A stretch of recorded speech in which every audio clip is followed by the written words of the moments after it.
नमस्कार दोस्तों, मैं डॉक्टर कपिल, आप सभी लोगों का बहुत बहुत स्वागत है। दोस्तों, आज के इस वीडियो में हम एक बहुत ही इम्पोर्टेंट हार्ट मेडिसिन के बारे में बात करेंगे, हृदय रोग की मेडिसिन के बारे में बात करेंगे, जो कि बहुत ही ज़्यादा इम्पोर्टेंट है और आप सभी लोगों को इस मेडिसिन के बारे में ज़रूर जानना चाहिए, क्योंकि कि आज के दौर पे हार्ट के पेशेंट, दिल के पेशेंट बहुत ही तेज़ी से बढ़ रहे हैं। जिसे देखो उससे ही हार्ट की समस्या आ रही है। तो ये मेडिसिन यदि आप जानते हैं और यदि इसके लक्षण आप में मौजूद हैं तो आप बेझिझक इस मेडिसिन को किसी भी अच्छे होम्योपैथिक कंसल्टेंट से पूछकर इस्तेमाल कर सकते हैं। तो आइए इस मेडिसिन को हम पढ़ते हैं। मेडिसिन को पढ़ने का जो सोर्स है, जो हमारी किताब है, वो मेरी फेवरेट किताब ए text book of materia Medica by doctor S K. Dubey. ये मेरी फेवरेट किताब है, इसलिए हम इसी किताब से पढ़ेंगे। हमारे पास और भी किताब है, एक ये पूरा ग्रंथ रखा हुआ है, ये बहुत ही पुरानी, स्पेशली इसके बारे में आज मैं बता देता हूँ थोड़ा सा। ये बहुत ही पुरानी किताब है दोस्तों, और ये जो किताब है मुझे इस कंडीशन में आपको देख के लग रहा होगा कि साहब इसकी क्या कंडीशन आपने बना दी है। तो ये कंडीशन मुझे ऐसी ही मिली थी। ये मेरे एक पेशेंट ने मुझे गिफ्ट किया था। एक्चुअल में जो मेरे पेशेंट हैं वो मेरे पास से शायद 8-9 किलोमीटर दूरी पे रहते हैं मुझसे। तो वो काफ़ी टाइम से मेरे पास दिखाने आ रहे थे। तो ये उनके दादाजी की किताब थी, तो उन्होंने मुझे ला करके दी कि सर ये हमारे दादाजी की किताब थी। हमारे दादाजी एक होम्योपैथिक डॉक्टर थे, रजिस्टर्ड होम्योपैथिक प्रैक्टिशनर थे। वो उनकी ये किताब है, अब हमारे किसी काम की नहीं है, काफ़ी समय से रखी हुई है घर पे। तो हमारी तरफ से इसे आप रख लीजिए, पढ़िएगा। इसमें बहुत शानदार मेडिसिन दी गई हैं, इतनी आसान भाषा में कि मैं इस किताब के आगे अपनी डॉक्टर, जो मेरी फेवरेट किताब है डॉक्टर एस.के. दुबे, मैं इसको भी फेल मानता हूँ। इतनी शानदार भाषा में कभी बताऊंगा आपको इसके बारे में भी। लेकिन दोस्तों मैंने इसके बारे में अभी तक वीडियो इसलिए नहीं बनाया क्योंकि कि ये किताब के जो फ्रंट पेजेस हैं वो इसमें नहीं है, और इसका राइटर का नाम मुझे नहीं पता, और शायद ये किताब अब आना भी बंद हो चुकी है, मिलना भी बंद हो चुकी है। लेकिन यदि हमें इसे राइटर का नाम पता रहता तो शायद मिल जाती। इसका नाम है कंपैरेटिव मटेरिया मेडिका, बस इतना लिखा हुआ है इसमें। लेकिन किस राइटर की है, क्योंकि कि कंपैरेटिव मटेरिया मेडिका तो बहुत सारी मार्केट में अवेलेबल है, लेकिन किस राइटर की किताब है ये मायने रखती है। तो इसमें राइटर का नाम नहीं है दोस्तों। इस वजह से इस किताब के बारे में मैंने कभी आप लोगों को बताया नहीं, ना तो इसके बारे में मैंने कभी वीडियो बनाया। वो इसलिए कि इसका जब राइटर का ही नाम नहीं पता है हमें, तो मैं बता के भी क्या करूँगा। लेकिन हाँ, इससे भी मैं कभी आपको मेडिसिन ज़रूर पढ़ाऊँगा। तो आप पढ़िएगा, देखिएगा कि कितनी आसान भाषा में जब हम पढ़ते हैं ना, तो बिल्कुल ऐसा लगता है कि हमें बिल्कुल मेडिसिन याद हो गई है, अब कभी भी उपयोग आएगा तो हम बिल्कुल दे देंगे। इतनी आसान भाषा में इसमें बताया गया है। लेकिन आज चलिए हम हमारी मेडिसिन पढ़ते हैं, एडोनाइड वर्नालिस, जिसके विषय में हम चर्चा कर रहे थे, क्योंकि ये एक हार्ट की बहुत ही शानदार मेडिसिन थी है। दोस्तों, कंपैरेटिव स्टडी का एक फ़ायदा ये होता है कि जब हम एक मेडिसिन पढ़ रहे होते हैं और हम उसको अलग अलग मेडिसिन से कंपेयर करते हैं, तो हमें सारी मेडिसिन याद हो जाती है कि जैसे हार्ट की बात करें तो हार्ट के लिए कौन कौन सी बेस्ट होम्योपैथिक मेडिसिन है, बताइए। सबसे पहला एडोनाइड वर्नालिस, दूसरा क्रेटेगस ऑक्जेंटा, तीसरा कार्वेनेलिया मेजालिस, चौथा डिजिटलिस। ये कुछ मेडिसिन ऐसी हैं कि हार्ट के रोगी को यदि आप देंगे ना, यकीन मानिए ऑपरेशन की ज़रूरत नहीं पड़ेगी, बाईपास सर्जरी की ज़रूरत नहीं पड़ेगी, एंजियोग्राफी, एंजियोप्लास्टी की ज़रूरत नहीं पड़ेगी। ये सारी मेडिसिन इतनी शानदार काम करती है। हमारे पास में अभी जितने भी हार्ट पेशेंट मेडिसिन खा रहे हैं, यूज़ कर रहे हैं, कभी किसी ने एंजियोग्राफी नहीं करवाई। बहुत ही अच्छे तरीके से सारे केस मैनेज हैं, तबकि हम जानते हैं कि उनको कितनी बड़ी बड़ी प्रॉब्लम है। लेकिन जितनी बड़ी उनकी प्रॉब्लम नहीं है, उससे बड़ी मेडिसिन हमारे पास में है होम्योपैथी की, इतना अच्छा काम करती हैं। तो एडोनाइड वर्नालिस को हम पढ़ना स्टार्ट करते हैं। आप बड़े ध्यान से सुनिएगा क्योंकि कि ये मेडिसिन बहुत ही अच्छी है। चलिए स्टार्टिंग करते हैं। Like convallaria majalis and digitalis, adonis is a famous heart remedy. वही बात इन्होंने फिर से लिख दी कि कॉन्वेलेरिया मेजालिस और डिजिटलिस की तरह एडोनाइड वर्नालिस भी एक फेमस हार्ट रेमेडी है। It is reputated to be helpful in case of, मतलब ये बहुत ही ज़्यादा रेप्यूटेटेड, बहुत ही ज़्यादा इज्जतदार मेडिसिन है इन केस ऑफ, इन बीमारियों में एंडोकार्डाइटिस। एंडोकार्डाइटिस मतलब हमारे जो हार्ट होता है उसके ऊपर जो एंडोकार्डियम होती है, एक लेयर होती है, यदि उसमें किसी प्रकार का इन्फेक्शन हो जाए, मतलब हार्ट के इन्फेक्शन में, वाल्वुलाइटिस मतलब हमारे हार्ट के जो वॉल्व हैं, ट्राइकस्पिड एंड बाइकस्पिड, दो तरह के वॉल्व होते हैं हमारे हार्ट में। कभी आपने इस बारे में ज़रूर सुना होगा कि डॉक्टर मरीज को बताते हैं कि इनका वॉल्व जो है वो ख़राब हो गया है और हमें सर्जरी करके वॉल्व को रिप्लेस करना पड़ेगा। अमूमन ये बीमारी आजकल बहुत ज़्यादा कॉमन है। इवन अभी कुछ दिन पहले ही एक लड़की आई थी, 27 से 28 साल उनकी एज थी, और उनके वॉल्व में खराबी बता दी गई थी कि इनके वॉल्व ख़राब है और इसे रिप्लेस करना पड़ेगा। उन्हें अभी हमने 1 मंथ की मेडिसिन प्रिस्क्राइब करी थी, तो वो अभी रिटर्न नहीं आई हैं दोबारा से दिखाने। जब वो आएंगी तो उनका केस मैं आप लोगों के साथ वीडियो के माध्यम से ज़रूर शेयर करूंगा कि उसमें उन गर्ल्स पेशेंट में हमें इस मेडिसिन के रिजल्ट कैसे मिले हैं। मैंने उन्हें ये मेडिसिन के साथ क्रेटेगस ऑक्जेंथा और नाइट्रम म्यूर दी हुई है, तो उससे कि उनकी पर्सनालिटी कुछ नाइट्रम म्यूर की तरह थी। तो वाल्वुलाइटिस मतलब जब वाल्व में इन्फेक्शन हो जाए, मायोकार्डाइटिस मतलब हार्ट की जो मायोकार्डियम लेयर है उसमें इन्फेक्शन हो जाए, कार्डियक अस्थमा जिन लोगों का हार्ट अच्छे तरह से काम नहीं करता और हार्ट के काम कम करने की वजह से शरीर में सूजन आ जाती है, पेशेंट थोड़ा भी चलता फिरता है तो उसकी सांस फूलने लग जाती है, जिसे हम कार्डियक अस्थमा कहते हैं। एक होता है नॉर्मल अस्थमा, लंग्स अस्थमा, जिसमें पेशेंट को बार बार अस्थमा के अटैक्स आते हैं। इसी प्रकार से एक होता है कार्डियक अस्थमा, मतलब हार्ट की बीमारी की वजह से पेशेंट की सांसें फूलना। एक केस मुझे और याद आ गया दोस्तों, जब मैं ट्रेनिंग पीरियड में अपने सर के साथ में था तो एक महिला पेशेंट आई और वो बोलने लगी, कंप्लेंट्स करने लगी कि सर मुझे अस्थमा की शिकायत है, मुझे बहुत ज़्यादा सांस फूलती है, मैं थोड़ा भी चल फिर नहीं पाती हूँ। तो अमूमन सर ने केस टेकिंग स्टार्ट किया, पूछा कि कब से ये दिक्कत है। उन्होंने बताया कि साल 1.5 साल से मुझे प्रॉब्लम है। मैं लगातार ट्रीटमेंट ले रही हूँ, मैंने काफ़ी कुछ एलोपैथिक मेडिसिन ट्राई करी है, लेकिन मुझे मदद नहीं मिल रही, हेल्प नहीं मिल रही, मेरी कंडीशन वर्स होती जा रही है।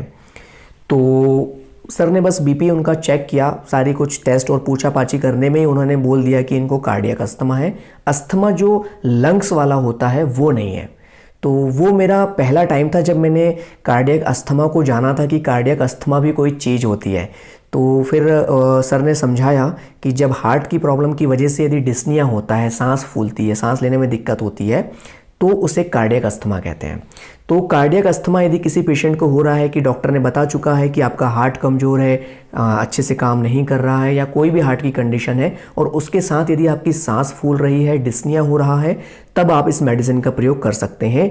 एंड कार्डियक ड्रॉप्सी मतलब हार्ट कमज़ोर होने की वजह से शरीर में सूजन आ जाना, शरीर में फूलन आ जाना, पानी का भर जाना।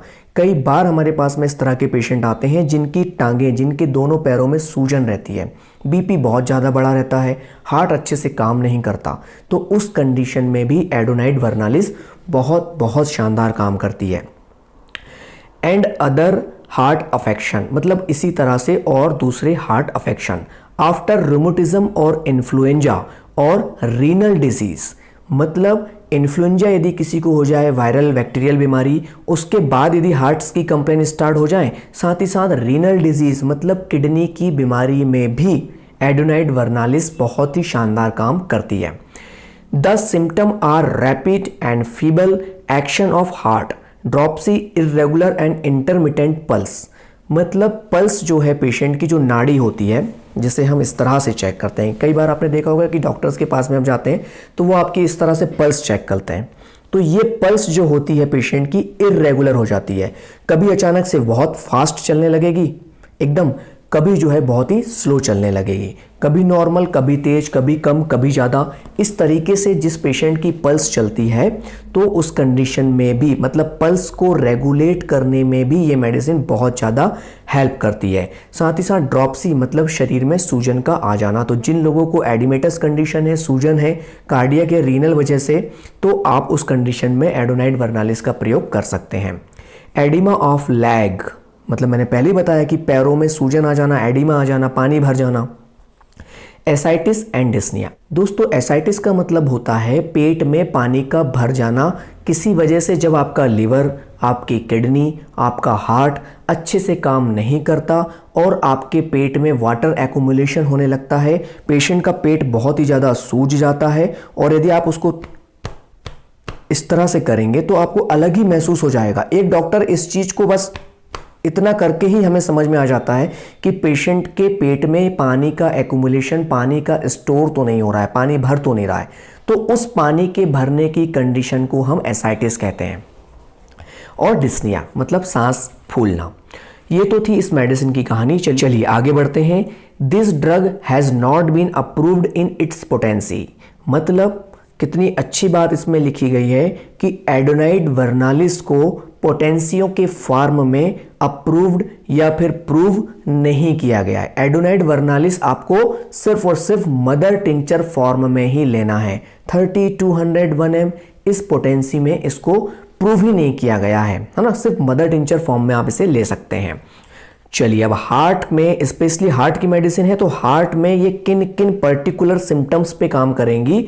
मिट्रल एंड योर्टिक रिगर्जिटेशन, मतलब आपकी जो मिट्रल वॉल्व है और योर्टिक वॉल्व है वहाँ से ब्लड लीकेज होएगा, अच्छे से आपका हार्ट जो है ब्लड को पंप नहीं कर पाएगा। जब वो पंप करेगा तो कुछ मात्रा में ब्लड वापस से उसी हार्ट के चैम्बर में आ जाएगा, जिसे हम मिट्रल एंड योर्टिक रिगर्जिटेशन कहते हैं। मतलब ब्लड की जो सप्लाई जितनी मात्रा में जानी चाहिए बॉडी में उतनी मात्रा में नहीं जाएगी। क्रोनिक एओराइटिस, मतलब जो हमारा हार्ट के ऊपर योटा होता है, मैं यहाँ पे एक पिक लगा के आप लोगों को बताने की कोशिश करूंगा। इस योटा का जब इन्फेक्शन हो जाता है इस योटा में, तो इसे हम क्रोनिक एओराइटिस कहते हैं। फैटी हार्ट पेरिकार्डाइटिस, मतलब जब आपके हार्ट में बहुत ही ज़्यादा फैट जमा होने लग जाता है और जो पेरिकार्डियम होती है, हार्ट के ऊपर एक लेयर होती है, उस पर बहुत ही ज़्यादा फैट डिपोजिशन हो जाता है, उसमें इन्फेक्शन हो जाता है, तो उसे हम फैटी हार्ट पेरिकार्डाइटिस कहते हैं। इसके बाद रूमेटिक एंडोकार्डाइटिस। रूमेटिक एंडोकार्डाइटिस क्या होती है? रूमेटिक एंडोकार्डाइटिस का मतलब होता है दोस्तों कि जब कभी कोई बैक्टीरिया आपके हार्ट तक पहुंच जाता है, हार्ट की लेयर तक पहुंच जाता है और वहां पे इन्फेक्शन पैदा कर देता है, तो फिर आपने डॉक्टर के पास में गया, ट्रीटमेंट ले लिया, इन्फेक्शन ठीक हो गया, लेकिन इसका पोस्ट कॉम्प्लिकेशन क्या होता है कि कभी कभी उस इन्फेक्शन की वजह से पेशेंट को हार्ट में दर्द होना शुरू हो जाता है। ये दर्द जो है हार्ट अटैक का नहीं होता, वो पेरिकार्डियल पेन होता है, जिसे हम रूमेटिक एंडोकार्डाइटिस कहते हैं। पेरिकार्डियल पेन मतलब हार्ट की जगह पे पेन होते रहना। पल्पिटेशन, काफ़ी सारे पेशेंट ऐसे होते हैं जिन्हें पल्पिटेशंस होते हैं। ये पल्पिटेशंस क्या होते हैं दोस्तों? पल्पिटेशंस का मतलब होता है धड़कन महसूस होना। पेशेंट जो है बैठे बैठे अपने हार्ट की धड़कन महसूस कर सकता है कि बस मेरा हार्ट धड़ धड़ धड़ धड़ हो रहा है, तो उसे हम पल्पिटेशन कहते हैं। एंड डिस्निया मतलब सांस का फूलना। मार्केट नीवस इंगोजमेंट, कार्डियक अस्थमा, जिससे कार्डियक अस्थमा जो मैंने आप लोगों को पहले वीडियो में समझा दिया है। फैटी हार्ट, हार्ट में बहुत ही ज़्यादा फैट जमा हो जाना, तो फैटी हार्ट की कंडीशन में भी आप इसे यूज़ कर सकते हैं। मायोकार्डाइटिस, इर्रेगुलर कार्डियक एक्शन, यहाँ पे एक बहुत अच्छी बात लिख दी गई है, इर्रेगुलर कार्डियक एक्शन। कई बार क्या होता है, कई लोगों को आपने देखा होगा, पहले भी आपने कभी इस बारे में सुना होगा, पेसमेकर डालना पड़ता है। जब हमारा जो हार्ट है उसमें करंट इर्रेगुलर हो जाता है तो उसकी जो धड़कने की क्षमता है वो इर्रेगुलर हो जाती है। कभी हार्ट नॉर्मल धड़कने लग जाता है, कभी जल्दी जल्दी और कभी बहुत ही स्लो, तो पेशेंट की डेथ होने की भी संभावना होती है। तो कई बार इस कंडक्ट को रेगुलेट करने के लिए डॉक्टर्स क्या काम करते हैं, ओपन हार्ट सर्जरी के माध्यम से हार्ट में एक पेसमेकर डाल देते हैं।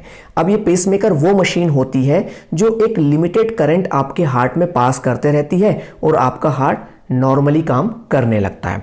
तो यदि किसी पेशेंट का हार्ट इर्रेगुलर काम कर रहा है तो उस कंडीशन में भी आप एडोनाइड वर्नालिस मेडिसिन का प्रयोग कर सकते हैं। दोस्तों होम्योपैथी में कितनी शानदार शानदार मेडिसिन है ना, दिल खुश हो जाता है। बस आप उपयोग तो करो, आप उपयोग करके देखो, आपको रिजल्ट ज़रूर मिलेंगे। हाँ, इर्रेगुलर कार्डियक एक्शन हो गया। कॉन्स्ट्रक्शन एंड वर्टाइगो, कॉन्स्ट्रक्शन मतलब चेस्ट में ऐसा पेशेंट को फील होता है कि जैसे कोई चीज सुकड़ रही हो और दर्द कर रही हो, साथ ही साथ पेशेंट को चक्कर आता है।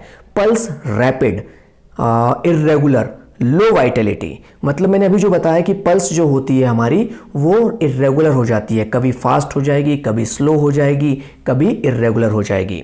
With week heart and slow week pulse, मतलब वीक हार्ट मतलब हार्ट आपका कमजोर हो चुका है। तो इस तरह की जो कंडीशंस है, मेरे ख्याल से ऐसी कोई अब दूसरी कंडीशंस नहीं बची हैं जिसे एडोनाइड वर्नालिस ने कवर ना किया हो।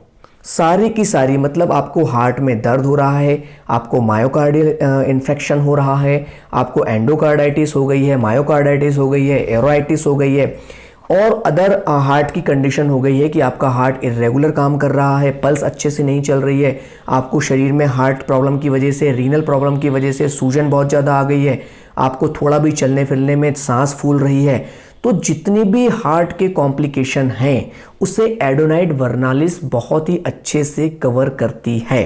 तो आप अपने किसी भी नज़दीकी गुड होम्योपैथ से कांटेक्ट करिए यदि आपके परिचित में, आपके फैमिली में या आपको इस तरह की कंडीशन है, और उनके परामर्श के अनुसार आप एडोनाइड वर्नालिस या और भी जो होम्योपैथिक मेडिसिन है उन्हें आप इस्तेमाल करेंगे तो आपकी प्रॉब्लम 101% जल्द से जल्द ठीक हो जाएगी। तो दोस्तों, आज का ये वीडियो आप लोगों को कैसा लगा?